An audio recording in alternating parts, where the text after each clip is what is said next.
À ton avis, combien de barils de pétrole consomme-t-on en une semaine dans le monde? Bah des millions de barils, mais forcément. Des milliards. En une semaine, Ouais. un million. Des millions.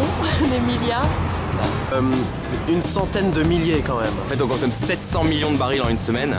Ça fait 32 milliards de barils par an. Pour te donner une idée, ça équivaut au volume d'une piscine olympique consommée toutes les 20 secondes. Alors, d'après toi, quelle est la part de l'importation des ressources énergétiques en France, sachant que notre énergie provient essentiellement des centrales nucléaires? L'électricité, on est autosuffisant, donc rien. Je crois que c'est déjà c'est entre 30 et 50%, je dirais. Ouais, 50%. 15%, 20%. Plus de 50%, je sais pas. Enfin, peut-être 30% quoi.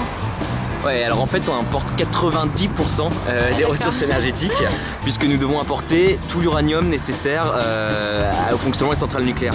Ce qui est une idée reçue de se dire que la France en fait est indépendante énergétiquement. Dernière question un peu plus légère. Dans tes activités de tous les jours, tu consommes en moyenne 5 litres de pétrole.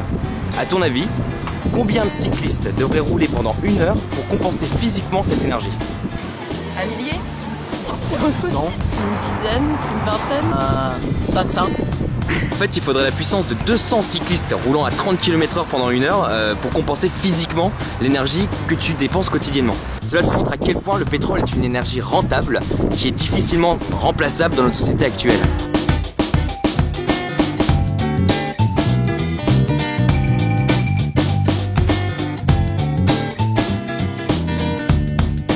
Bien entendu, je soutiens la Big Conf. Je pense que nous avons tous ensemble à relever un défi majeur. Une prise de conscience réfléchie, intelligente et qui puisse s'étendre par rapport à ce problème. Les étudiants pourront toujours agir plus tard dans leur vie professionnelle, tout de suite dans leur vie personnelle. Je soutiens vraiment cette initiative formidable et j'espère que vous serez très nombreux à participer. Je vous donne donc rendez-vous en février 2014 pour cette série de conférences.